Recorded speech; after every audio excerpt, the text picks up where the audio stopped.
નમસ્તે વિદ્યાર્થી મિત્રો, આ છે ધોરણ 8ની ગુજરાતીની પ્રશ્ન બેંક. એમાં સંવાદ આપેલો છે અને એમાં નીચે પ્રશ્નો આપ્યા છે, એના તમારે જવાબ લખવાના છે.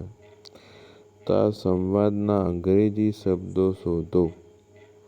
આ સંવાદના અંગ્રેજી શબ્દો શોધો. બરાબર, કયા કયા શબ્દો અંગ્રેજી છે એ તમારે કહેવાના છે. બરાબર, તેમાં તમે આટલું લેટ એક આ શબ્દ થયો, લેટ.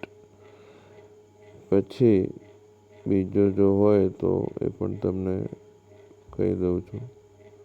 કોલ એ પણ અંગ્રેજી શબ્દ છે.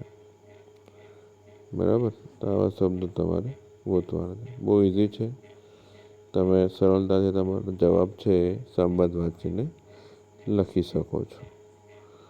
તો સંવાદના ઉદાહરણ આપેલા છે. પછી વિભાગના પ્રશ્નોના ઉત્તર આપવાના છે, કોઈ પણ એક વિભાગના. તો એ પણ તમે લખી શકો છો. પાઠ બરાબર સમજ્યો હશે તો આવડી જશે. બરાબર, પછી વિભાગ કાવ્ય પંક્તિનું રૂપાંતર કરવાનું કીધું છે. બરાબર, પદ્યમાંથી ગદ્યમાં, ગદ્યમાંથી પદ્યમાં.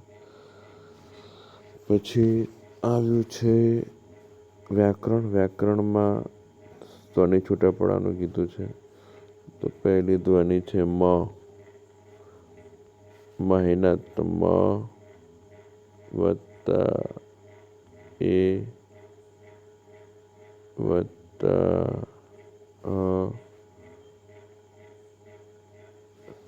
મહેનત.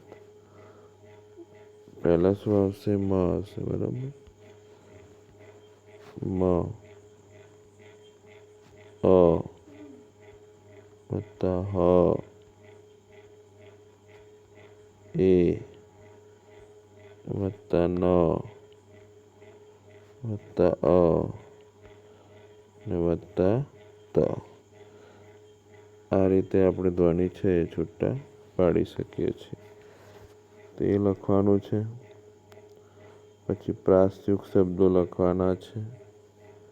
અને કર્તરીમાંથી કર્મણીમાં જો અમિતે પુસ્તક વાંચ્યું તો હવે અમિતથી શું આવી થશે? અમિતથી પુસ્તક વંચાયું. આ રીતે તમે કર્મણીમાં ફેરવી શકો છો. અલંકાર ઓળખાવો તો આમાં કયો અલંકાર આવશે? અંકિતાની રોટલી પૂર્ણિમાના ચંદ્ર જેવી છે. તો મારા ખ્યાલથી ઉપમા અલંકાર આવવો જોઈએ.